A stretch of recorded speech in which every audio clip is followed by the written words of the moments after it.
우리 한 절 보도록 하겠습니다. 신약성경 378페이지입니다. 신약성경 378페이지 베드로전서 2장 9절 말씀입니다. 베드로전서 2장 9절 말씀 제가 낭독하도록 하겠습니다. 그러나 너희는 택하신 족속이요 왕같은 제사장들이요 거룩한 나라요 그의 소유가 된 백성이니 이는 너희를 어두운 데서 불러내어 그의 기이한 빛에 들어가게 하신 이의 아름다운 덕을 선포하게 하려 하심이라. 아멘. 오늘 예배 함께 여러분에게 살아계신 예수 그리스도의 은혜가 충만하시기를 소망합니다. 오늘은 하나님이 우리를 왕과 제사장으로 부르셨습니다. 왕같은 제사장의 축복을 우리가 날마다 경험하는 삶을 살아야 될 줄 믿습니다. 19세기 네덜란드가 전쟁에 패배하고 나라가 마약과 술에 중독된 나라가 되었습니다. 백성들은 크게 낙담하고 있을 때 아브라함 카이퍼 목사님이 성경으로 나라를 계몽했습니다. 유명한 이야기입니다. 삶의 모든 영역에 예수 그리스도의 것이 되게 하자. 교육과 언론과 정치에 성경 말씀을 가져가서 이분이 네덜란드를 새롭게 총독 역할을 하며 변화를 시켰습니다. 그래서 네덜란드가 이 절망의 나라에서 희망의 나라, 소망의 나라로 바뀌게 된 것입니다. 이 아브라함 카이퍼 목사님이 왕같은 제사장의 역할을 네덜란드 나라에 행한 것입니다. 굶주린 사람에게 빵을 먼저 주고 복음을 전하자. 이 구세군을 창설한 올리안 부스가 한 이야기입니다. 노숙자들, 빈민가들, 중독자들, 어려움에 처한 사람들에게 먼저 빵을 주고 복음을 전하자. 그들에게 예수 그리스도를 전해줘. 하나님의 자녀가 되게 하자. 왕같은 제사장의 사명을 감당한 모습이라 할 수가 있습니다. 하나님께서는 우리 성도들을 왕같은 제사장으로 부르셨다고 말씀합니다. 구약 성경에 오면 제사장이라고 나오는데 이 제사장은 어떤 사람이냐면 하나님과 사람 사이를 연결해 주는 사람입니다. 그래서 사람들이 범죄했을 때 대신 속죄 제사를 드렸습니다. 마치 다리와 같습니다. 이쪽에서 저쪽으로 긴 다리가 연결해 주듯이 구약의 제사장은 하나님과 사람 사이를 연결해 주는 역할을 했습니다. 백성을 위해서 대신 제사를 드리고 기도를 해 주었습니다. 백성이 범죄하면 짐승을 죽여 제단에 피를 쏟고 피를 뿌리고 속죄제를 대신 드렸습니다.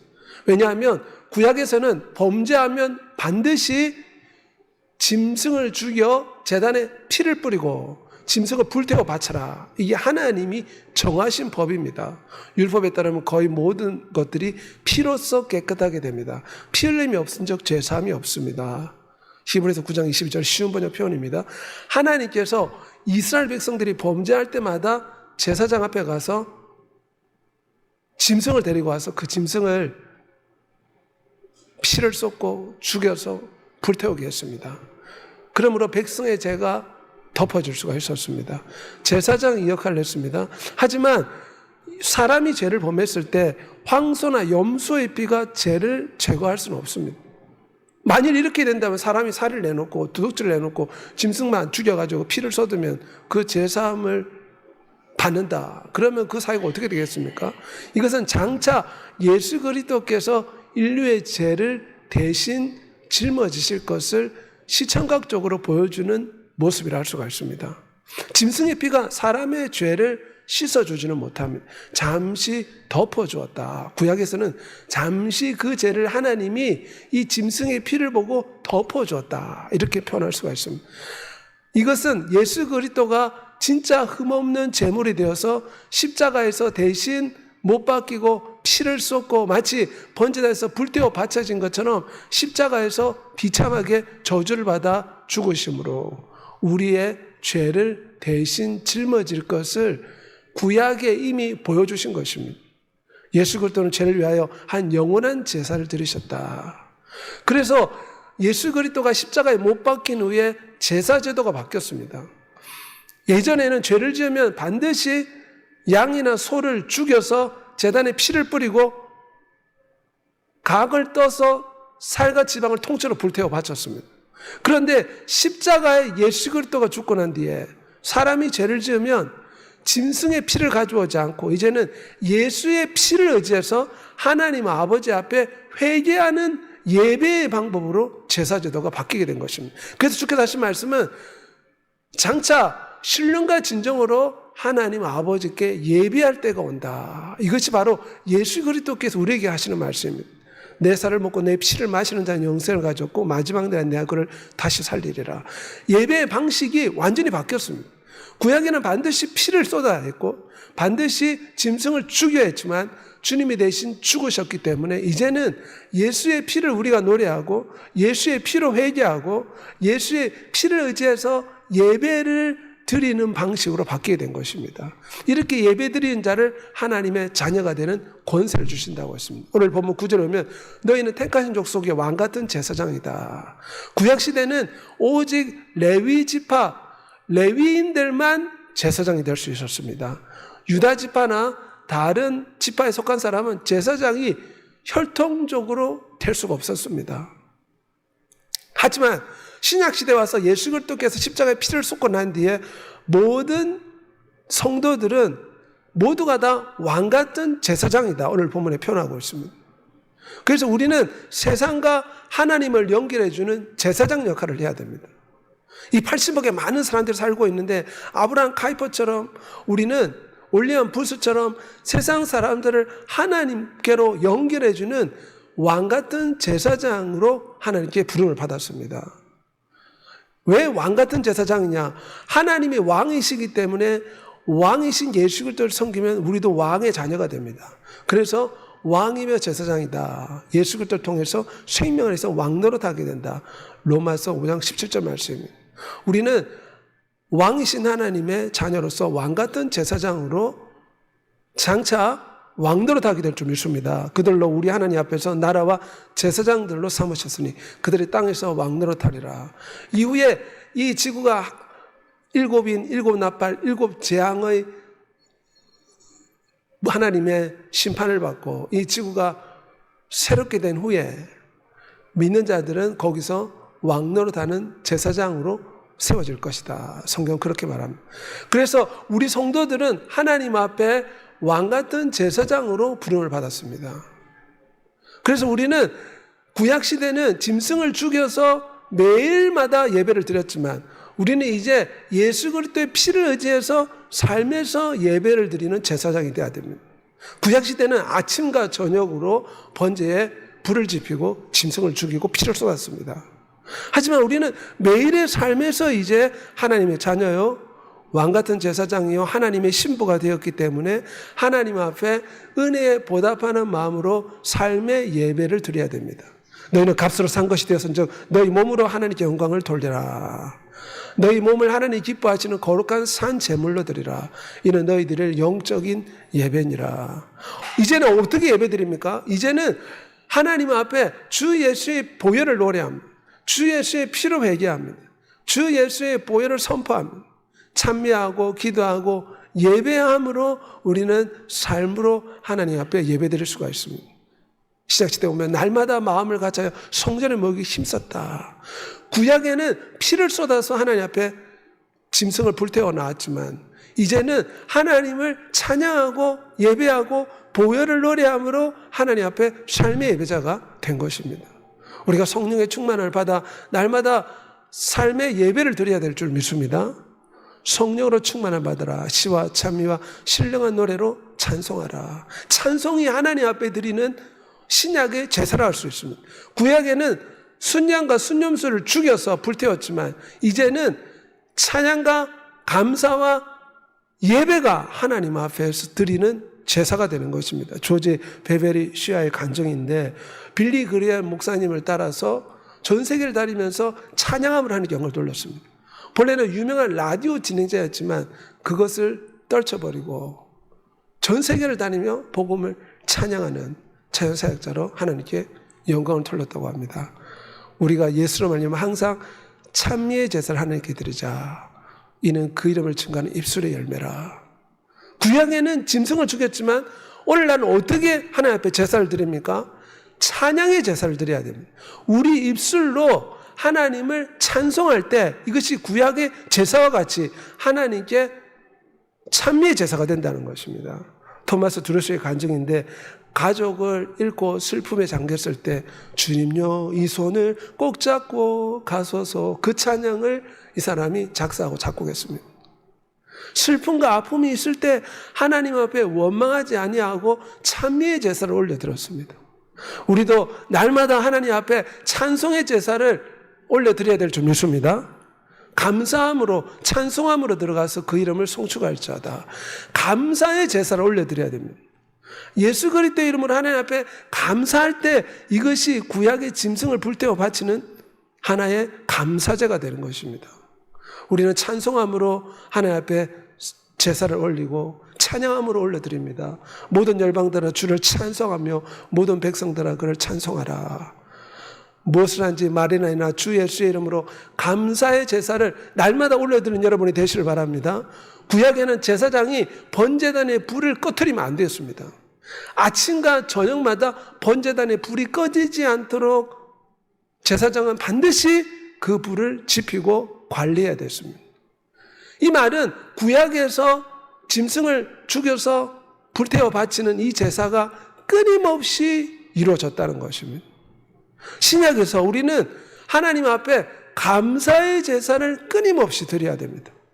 원망과 불평이 쏟아질 때 찬양의 제사를 드리고 감사의 제사를 드리는 여러분이 되시길 바랍니다.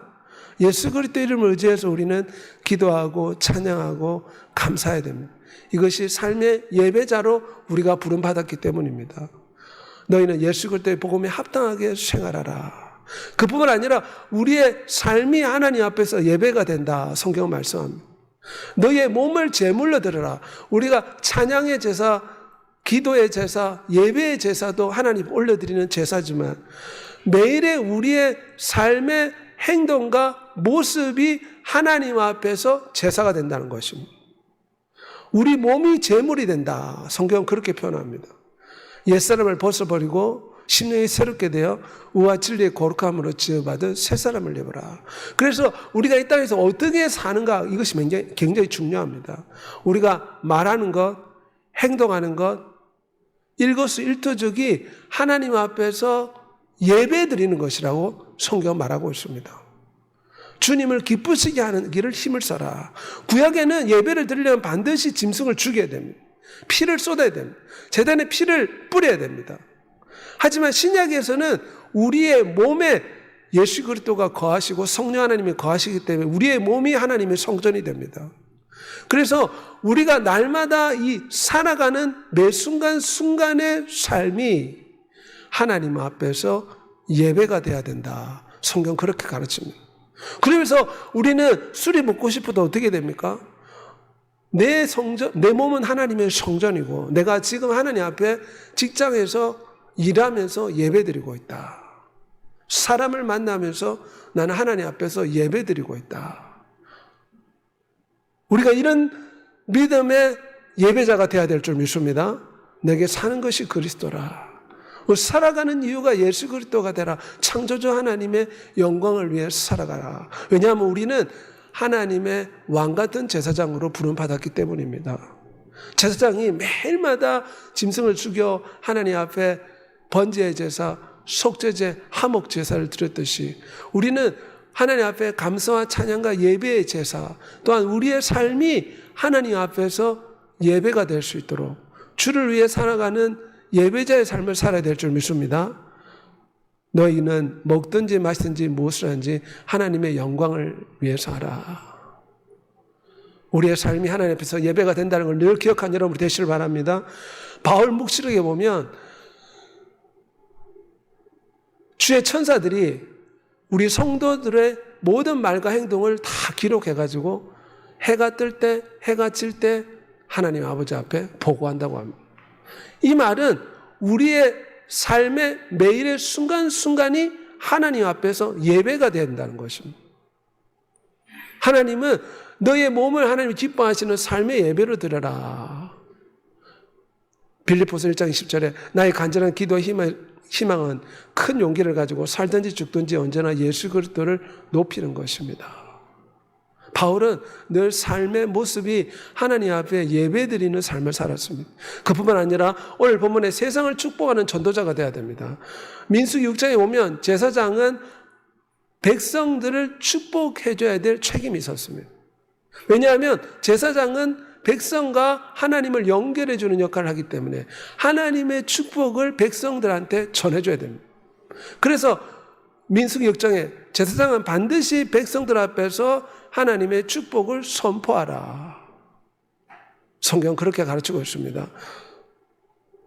우리도 또한 왕 같은 제사장으로 하나님의 부름받았기 때문에 이 세상 사람들을 축복해 줘야 됩니다. 어떻게 축복해 줍니까? 세상 사람들을 하나님과 연결시켜 줘야 됩니다. 성령이 너에게 임하시면 너희가 권능을 받고 땅끝까지는 내 증인이 되리라. 하목케 하는 직분을 주셨다고 했습니다. 복음을 전하는 것이 세상 사람들을 하나님과 연결시켜주는 다리 역할, 제사장의 역할을 감당하는 것입니다. 가정에서 우리가 제사장이 돼야 됩니다. 믿지 않는 나의 남편, 믿지 않는 나의 아들, 딸들에게 예수 그리스도의 복음을 전해주는 가족의 제사장이 돼야 됩니다. 직장의 제사장이 돼야 됩니다. 동네의 제사장이 되고 나라의 제사장이 돼야 될 줄 믿습니다. 우리는 왕 같은 제사장으로 하나님 앞에 부름을 받았기 때문에 세상을 축복해 주는 전도자가 돼야 됩니다. 사도 바울이 고백하기를 내가 복음 전하는 이 일을 완수할 수만 있다면 나는 내 목숨을 조금도 아깝게 여기지 않습니다. 사도행전 20장 24절 쉬운 번역 표현입니다. 예레미야 고백했듯이 내가 여호와를 선포하지 않으면 나의 마음이 불붙는 것 같아서 골수에 사무치니 견딜 수가 없나이다. 전도자는 반드시 세상 사람들에게 복음을 전해줘야 될 제사장의 사명을 감당해야 됩니다. 주의 복음을 전하는 여러분이 되시길 바랍니다. 만일 복음을 전하지 않으면 내게 화가 있을 것이다. 고린도서 9장 16절 말씀 바울의 표현입니다. 제사장은 반드시 백성들을 축복해 줘야 될 책임이 있습니다. 제사장이 자기의 사명을 감당하지 못하면 어떻게 됩니까? 하나님으로부터 벌을 받듯이 우리는 세상에게 복음을 전해줘야 될 책임이 있습니다. 이것이 세상을 축복하는 것입니다.